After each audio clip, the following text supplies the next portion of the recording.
Hello guys, welcome again to Jupiter classes.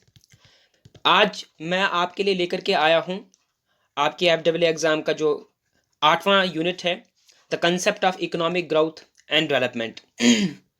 ठीक है, ये उतना इम्पोर्टेंट टॉपिक तो है नहीं, लेकिन फिर भी आपके सिलेबस में है तो इसे करना तो ज़रूरी है। इसीलिए इसमें उतना कुछ ऑब्जेक्टिव बनने की वो संभावना तो है नहीं, लेकिन फिर भी आपको इकोनॉमिक ग्रोथ और इकोनॉमिक डेवलपमेंट का कंसेप्ट होना चाहिए। इन दो टर्म्स के बीच में क्या डिफरेंस है वो थोड़ा सा आपको पता होना चाहिए। ठीक है, तो इसीलिए आज हम इसी के बारे में थोड़ा सा पता करेंगे। तो इकोनॉमिक ग्रोथ क्या होता है, सबसे पहले हम यही जानते हैं, इकोनॉमिक ग्रोथ।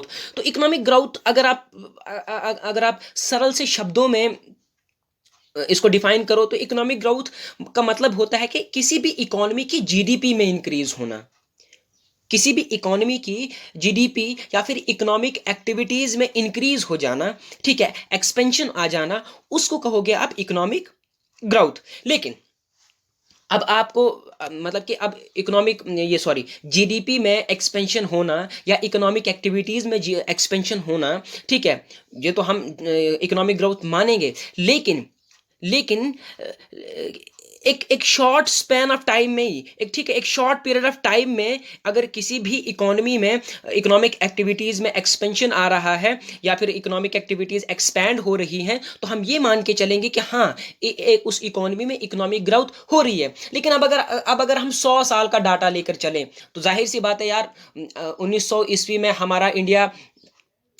इंडिया की इकोनॉमिक एक्टिविटीज़ कुछ थी और 2000 में कुछ हैं। तो ओवर द टाइम तो इकोनॉमिक एक्टिविटीज़ में इंक्रीज आ ही जाता है। इसीलिए हम ये यहाँ पे क्या चलते हैं, एक शॉर्ट पीरियड ऑफ टाइम को लेकर के चलते हैं, इन द सेंस के डिकेड्स रेदर देन सेंचुरीज। ठीक है, जब हमने किसी भी इकोनॉमी की इकोनॉमिक ग्रोथ को देखना होता है तो हम उसकी डिकेड्स को कंपेयर करते हैं, ना कि उसकी सेंचुरीज को। क्योंकि सेंचुरीज में क्या हो जाता है कि ओवर द टाइम काफ़ी सारी एडवांसमेंट आती है, टेक्नोलॉजी में एडवांसमेंट आ जाती है। ठीक है, और भी प्रोडक्शन टेक्निक जो है उसमें इंप्रूवमेंट आ जाती है। तो ओवर द टाइम जो है इकोनॉमिक एक्टिविटीज़ तो बढ़ती हैं, ठीक है, इकोनॉमिक ग्रोथ होती है। बट हमने ये नहीं देखना कि 100 साल का कंपैरिजन नहीं करना है कि हाँ 1900 ईस्वी में हमारी इकोनॉमिक ग्रोथ क्या थी और आज क्या है, बल्कि हम डिकेड्स की बात करते हैं इसमें। ठीक है, हम ये देखेंगे कि हाँ 2000 में हमारी इकोनॉमिक ग्रोथ क्या थी या जीडीपी क्या थी, या फिर 2010 की जो डिकेड है उसमें क्या थी, और 2020 की जो डिकेड रहने वाली है इसमें क्या रहेगी। ठीक है, तो हम ये देख करके चलते हैं। ठीक है, याद रखना ये बहुत ही इंपॉर्टेंट पॉइंट है कि हम सेंचुरीज को कंपेयर नहीं करते बल्कि डिकेड्स को कंपेयर करते हैं। ठीक है, तो हिस्टोरिकली क्या माना गया है कि हिस्टोरिकली अगर देखा जाए तो इकोनॉमिक ग्रोथ को जो है इंडस्ट्रियलाइजेशन के साथ थोड़ा सा मिलाया जाता है। यानी कि अगर इंडस्ट्रियलाइजेशन अच्छी हो रही है तो it means that the economic growth हो रही है। बट लेकिन अगर हम एक्यूरेट कहना चाहें तो इकोनॉमिक ग्रोथ के प्रोसेस को हम जो है कमर्शलाइजेशन ऑफ इकोनॉमिक एक्टिविटीज़ के साथ मेल सकते हैं। ठीक है, ठीक है, अगर हम ये कहें कि commercialisation of economic activities, more commercialisation of economic activities means that the more economic growth is taking place in the economy. ठीक है, तो ये था उसका। अब क्या है कि इकोनॉमिक ग्रोथ जो है वो क्वांटिटेटिव टर्म्स है, एक एक क्वांटिटेटिव टर्म है। ठीक है, we measure economic growth of a country in quantitative terms. जैसे कि हम जीडीपी की जब हम जीडीपी मेजर करते हैं तो हम इसको क्वांटिटेटिव टर्म्स में मेजर करते हैं कि हाँ हमारी जीडीपी जो है इस साल 7 पॉइंट कुछ रहने वाली है, पिछले साल 6 पॉइंट थी, या अगले साल 8 पॉइंट रहने वाली है। तो हम इसको क्या कहते हैं, इसको कार्डिनल नंबर्स दे देते हैं। ठीक है, इसीलिए ये क्या है, it is a quantitative term. याद रखना ये जो इकोनॉमिक ग्रोथ है, the concept of economic growth is a quantitative term and the concept of economic development is a qualitative term. अब क्वालिटेटिव टर्म किस तरीके से वो मैं आगे बताऊंगा, बट पहले ये याद रखो कि इकोनॉमिक ग्रोथ क्या है, क्वांटिटेटिव टर्म है। ऑब्जेक्टिव बन सकता है कि इकोनॉमिक ग्रोथ क्या है, क्वांटिटेटिव टर्म है या क्वालिटेटिव टर्म है, तो it is a quantitative term. अब क्या है कि मेजरमेंट ऑफ इकोनॉमिक ग्रोथ, हम इकोनॉमिक ग्रोथ को मेजर कैसे करें। अब क्या है कि कुछ इकोनॉमिस्ट जो हैं उन्होंने कहा कि जैसे मैंने अभी ऊपर कहा कि भाई इकोनॉमिक एक्टिविटीज़ में एक्सपेंशन आ जाना या फिर इकोनॉमिक एक्टिविटीज़ एक्सपैंड होना या जीडीपी एक्सपैंड होना, इसका मतलब है economic growth. It means that the economy is acquiring economic growth या इनकरिंग इकोनॉमिक ग्रोथ। ठीक है, तो इसलिए एक डेफिनेशन के तहत economic growth is rising GDP.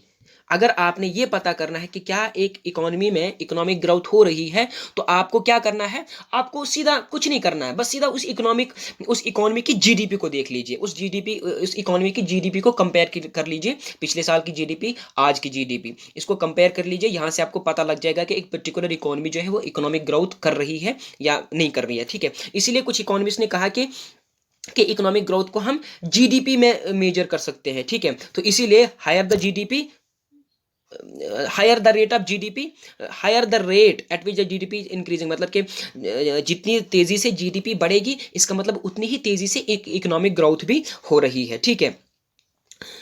हाँ, अब ये जीडीपी क्या होता है भाई? जीडीपी क्या होता है? Gross domestic product. होता क्या है ये? तो ग्रॉस डोमेस्टिक प्रोडक्ट क्या होता है कि ग्रॉस डोमेस्टिक प्रोडक्ट एक्चुअल में उन गुड्स एंड सर्विसेज की मार्केट वैल्यू होती है जो एक फाइनेंशियल ईयर में एक डोमेस्टिक टेरिटरी के अंदर प्रोड्यूस किए गए हैं, ठीक है। मान लीजिए हमारे इंडिया में जो फाइनेंशियल ईयर है वो अप्रैल से शुरू होता है, और 1 अप्रैल शुरू होता है और 31 मार्च खत्म हो जाता है। It is the financial year in India, ठीक है। तो जब हम जीडीपी को मेजर करते हैं ना, जीडीपी को जैसे कि मिसाल के तौर पर अगर हमने 2020 की जीडीपी मेजर करनी, तो हमने हमने 1 अप्रैल 2020 से लेकर के 31 मार्च 2021 तक जितनी भी गुड्स एंड सर्विसेज प्रोड्यूस हुई हैं, तो उनकी मार्केट वैल्यू को हम मेजर करेंगे, तो it will be our GDP. तो इसी को कहते हैं जीडीपी। और मतलब कि जितने भी हमारे इंडिया में इस साल में गुड्स एंड सर्विसेज प्रोड्यूस हुए, तो उनकी मार्केट वैल्यू को मेजर करेंगे, ठीक है, on the basis of the prices of a base year, ठीक है। तो इसको कहेंगे आप जीडीपी, ठीक है। ये था एक कंसेप्ट कि जीडीपी को कैसे में इकोनॉमिक ग्रोथ को आप कैसे मेजर कर सकते हो in terms of GDP. It means that if the GDP is increasing, it means that कि इकोनॉमिक ग्रोथ हो रही है, ठीक है। अब क्या है कि दूसरा कंसेप्ट है economic growth is rise in income per capita. Income per capita का क्या? इनकम पर कैपिटा का मतलब है इनकम पर इंडिविजुअल, इनकम पर इंडिविजुअल, ठीक है। अब क्या है कि जब हम किसी भी इकोनॉमी की या फिर किसी भी कंट्री की, ठीक है, जैसे पॉलिटिकल साइंस में कंट्री को स्टेट कहा जाता है या नेशन कहा जाता है ना, तो उसी तरीके से इकोनॉमिक्स में एक कंट्री को इकोनॉमी कहा जाता है, ठीक है। तो जब हम किसी भी इकोनॉमी की इकोनॉमिक ग्रोथ को मेजर करते हैं इन टर्म्स ऑफ जीडीपी, तो इसे एक अच्छा कंसेप्ट नहीं माना जाता। It is not an correct approach. क्यों नहीं है करेक्ट अप्रोच? क्योंकि हो सकता है कि ओवर द टाइम क्या है कि एक कंट्री की जो पॉपुलेशन है, ठीक है, एक कंट्री की जो पॉपुलेशन है वो जीडीपी से ज्यादा बढ़ रही है। If the population is increasing, ठीक है, if the population grows faster than GDP, तो पर कैपिटा इनकम जो है वो तो डिक्लाइन करेगी ना, क्योंकि पर कैपिटा इनकम आप कैसे निकालते हैं? Total population divided by GDP, ऐसे निकालते हैं ना। तो अगर एक कंट्री की जो है क्या कहते हैं पॉपुलेशन तेजी से बढ़ रही है और जीडीपी जो है उससे कम रेट पे बढ़ रही है, तो it mean that per capita income तो गिरेगा। तो ये तो हम एब्सर्ड कंक्लूजन की तरफ लीड हो रहे हैं। तो इसीलिए क्या है कि measuring economic growth in terms of GDP is not an correct approach. इसीलिए कुछ इकोनॉमिस्ट ने क्या कहा है, इकोनॉमिस्ट ने ये कहा है कि इकोनॉमिक ग्रोथ को अगर per capita income per capita में मेजर किया जाए, तो ये एक करेक्ट अप्रोच होगी, ठीक है, एक सेटिस्फैक्टरी अप्रोच होगी to measure the economic growth. इसीलिए अगर किसी भी कंट्री का पर कैपिटा इनकम हाई है, तो it means that the economic growth is high, economic growth is हो रही है। मान लीजिए कि अगर पिछले साल पर कैपिटा इनकम 5,000 थी और इस साल पर कैपिटा इनकम 5,500 हो गई, it means that the economic growth is taking place, economic growth हो रही है, ठीक है। पर कैपिटा इनकम का मतलब है पर इनकम पर पर्सन, इनकम पर पर्सन या इनकम पर individual. It is obtained by dividing GDP with population, ठीक है। तो नेशनल इनकम को पॉपुलेशन से डिवाइड करने से हमारा जो पर कैपिटा इनकम निकल जाता है। ऊपर मैंने गलत बोला था, मैंने बोला था population divided by national income या जीडीपी, ठीक है। तो एक्चुअल में क्या है, जीडीपी डिवाइडेड बाय पॉपुलेशन, ठीक है। अब ये कंसेप्ट याद रखना कि इनकम हमारे इंडिया में जो पर कैपिटा इनकम है 2021 में वो है 6,920। It means that we Indians, इसका मतलब per capita income of India 6,920 होने का मतलब ये है कि हम हिंदुस्तानी क्या है, हम हिंदुस्तानी हम हिंदुस्तानी हर एक बंदा जो है, इट मीन दैट कि 6,920 रुपये महाना कमा रहा है, average, on average. Per capita income को आप एवरेज इनकम भी कह सकते हो पर इंडिविजुअल, ठीक है। हर एक बंदा कितना कमा रहा है, 6,920। एवरेज की बात कर रहा हूं मैं, ठीक है। अब इकोनॉमिक डेवलपमेंट क्या है, क्वालिटेटिव कंसेप्ट है। जैसे मैंने पहले ही बताया था शुरुआत में कि इकोनॉमिक ग्रोथ क्या है, economic growth is a quantitative term and economic development, sorry हाँ, कि economic development is a qualitative term. अब हम आते हैं जरा इकोनॉमिक डेवलपमेंट के कंसेप्ट पर, ठीक है। क्या माना जाता है कि 1960 ईस्वी तक इकोनॉमिक डेवलपमेंट और इकोनॉमिक ग्रोथ जो है ना, इकोनॉमिक लिटरेचर में इनको एज अ सिनोनियम इस्तेमाल किया जाता था, ठीक है। एक एक जगह के एक दूसरे की जगह पर इनको इस्तेमाल किया जाता था। लेकिन अब इकोनॉमिक डेवलपमेंट और इकोनॉमिक ग्रोथ को आइडेंटिकल नहीं माना जाता है, ठीक है। अब क्या है, अब ये इकोनॉमिक ग्रोथ है क्या? तो इकोनॉमिक ग्रोथ का मतलब है इकोनॉमिक डेवलपमेंट का मतलब क्या है? इकोनॉमिक डेवलपमेंट मतलब है economic growth plus progressive changes in certain crucial aspects which determine the welfare and the wellbeing of the people. कहता है कि इकोनॉमिक डेवलपमेंट क्या है?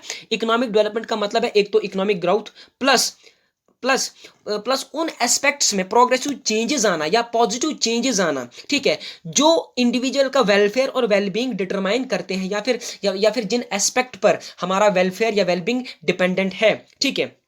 महबूबुल हक पाकिस्तानी इकोनॉमिस्ट है, तो उन्होंने कहा कि क्या कहते हैं कि इकोनॉमिक डेवलपमेंट का जो गोल होना चाहिए, उसका ये गोल होना चाहिए कि इसने जो लॉस्ट फॉर्म्स पोवर्टी हैं उसको अटैक करना, मतलब कि इरेडिकेट करना है इकोनॉमी से। इसीलिए उन्होंने क्या कहा है कि इकोनॉमिक डेवलपमेंट का क्या मतलब है? प्रोग्रेसिव रिडक्शन, याद रखना, productive reduction and eventual elimination of malnutrition, disease, illiteracy, squalor, unemployment, inequalities, ठीक है। इसीलिए क्या माना जाता है, thus the economic development looks at the content of the GDP. Economic development, जैसे मैंने बताया ना ऊपर, कि इकोनॉमिक ग्रोथ का मतलब क्या है? इकोनॉमिक ग्रोथ का मतलब जीडीपी में इंक्रीज होना। अब आपको कैसे पता कि उस जीडीपी में इंक्रीज कैसे आया? यार काफ़ी सारे फॉरेस्ट हमने काटे होंगे, काफ़ी सारा वाटर पोल्यूशन किया होगा हमने, काफ़ी सारा एयर पोल्यूशन किया होगा हमने फैक्ट्रीज और इंडस्ट्रीज की वजह से, काफ़ी सारा नॉइज पोल्यूशन किया होगा, तब जाके वो जीडीपी आई है, ठीक है। तो लेकिन उस जीडीपी को इंक्रीज करने से हमारा कितना नुकसान हुआ, वो जीडीपी का कंसेप्ट नहीं है, वो इकोनॉमिक डेवलपमेंट का कंसेप्ट है। जैसे हम फॉरेस्ट को, जैसे एनवायरमेंटल पोल्यूशन होता है इंडस्ट्रीज की वजह से, तो उससे हमारी सेटिस्फेक्शन लेवल डाउन हो जाती है, ठीक है, हम बीमार हो जाते हैं, हम काफ़ी सारा पैसा खर्च होता है, हमारा सेटिस्फेक्शन क्या है, वो कम हो जाता है, लो हो जाता है, अफेक्ट हो जाता है। तो इसीलिए क्या कहा है महबूबुल हक ने कहा है कि ओवर द टाइम इरेडिकेशन, यानी कि पॉवर्टी को खत्म करना, इनइक्वालिटी को खत्म करना, डिजीजेस को खत्म करना, ठीक है, एक तरीके से इनमें खत्म करना, तो वो ये तो हो गया ना इवेंचुअल एम, लेकिन सबसे पहले इनमें रिडक्शन लाना, ये है हमारा एम, ठीक है। इसीलिए अब ये था थोड़ा इकोनॉमिक डेवलपमेंट और इकोनॉमिक ग्रोथ के बारे में कंसेप्ट। अब क्या है ये इकोनॉमिक डेवलपमेंट और इकोनॉमिक डेवलपमेंट को मेजर करने का ट्रेडिशनल अप्रोच क्या है, मतलब कि इकोनॉमिक डेवलपमेंट को मेजर करना है तो किस तरीके से मेजर करें? तो economic growth implies sustained annual increase in GDP at rates of varying 5 to 7% with structure in production and employment that shares of agriculture growth, whereas हाँ, अब क्या है इकोनॉमिक ग्रोथ का मतलब क्या है? जीडीपी में एनुअल इंक्रीज होना 5 to 7% या इससे भी ज्यादा, ठीक है। और इकोनॉमिक ग्रोथ कहती है, ये इकोनॉमिक ग्रोथ का कहने का मतलब ये है कि अगर एग्रीकल्चरल प्रोडक्शन ठीक है, यानी प्रोडक्शन और एम्प्लॉयमेंट में जो एग्रीकल्चर का शेयर है उसको कम करना, और इंडस्ट्री में जो इंडस्ट्री से प्रोडक्शन में जो शेयर है या एम्प्लॉयमेंट में शेयर है उसको बढ़ाना इज एक्चुअली इकोनॉमिक ग्रोथ, ठीक है। तो इसीलिए ये माना जाता है कि इकोनॉमिक ग्रोथ को अगर अटेन करना है और जो पॉलिसी बनाई जाएगी तो वो पॉलिसी वो पॉलिसी इंडस्ट्रियलाइजेशन को फेवर करेगी, ठीक है, at the expense of agriculture, ठीक है। तो क्योंकि उनका ये मानना है कि जब ओवरऑल जीएनपी बढ़ेगा, ग्रॉस नेशनल प्रोडक्ट बढ़ेगा, तो इसका असर जो है वो सब पर पड़ेगा। यानी अगर एक कंट्री के कुछ तबका, ये इसको बोलते हैं यार सबसे पहले tackle down effect of economic growth. अब ये tackle down effect of economic growth का मतलब क्या है? Tackle down of economic growth का मतलब ये है कि इकोनॉमी में जो कुछ तबका, अमीर तबका है, कहते हैं कि वो अगर तरक्की करेगा तो जो दूसरा तबका है, लोअर स्टाटा वाले लोग हैं, वो भी इनडायरेक्टली तरक्की करेंगे ही करेंगे। ये है टिकल डाउन इफेक्ट का मतलब, ठीक है। लेकिन ये तो पुराना कंसेप्ट है यार, ये तो सीधा बताता है कि आपने एग्रीकल्चर को खत्म ही कर देना है, इंडस्ट्रियलाइजेशन को फेवर करना है। तो ये था पुराना कंसेप्ट। अब हम आते हैं जरा न्यू कंसेप्ट क्या कहता है, the new concept of economic development. लेकिन क्या कहता है कि 1970s के दौरान ये जो ऊपर वाली अप्रोच थी, ट्रेडिशनल अप्रोच थी, इसने अपना रेलेवेंस खो दिया, ठीक है। क्योंकि और क्या कहते हैं, इकोनॉमिक डेवलपमेंट, अब इकोनॉमिक डेवलपमेंट ने अपना फोकस या अटेंशन जो है वो किसकी तरफ किया, elimination of poverty, inequality and unemployment in the context of growing economy. यानी कि इकोनॉमी तो ग्रो होनी चाहिए, इकोनॉमी ग्रो होने का मतलब क्या है, इकोनॉमिक एक्टिविटीज में एक्सपेंशन आना चाहिए, but at the same time हमें पोवर्टी, इनइक्वालिटी और अनएम्प्लॉयमेंट को भी क्या कहते हैं क्या करना है, इरेडिकेट करना है। तो गाइस ये था हमारा आज का टॉपिक। अगर समझ नहीं आया हो, कोई टॉपिक क्लियर नहीं, मतलब कोई कोई कंसेप्ट, कोई कोई पॉइंट रह गया हो, तो आप कमेंट सेक्शन में पूछ सकते हैं।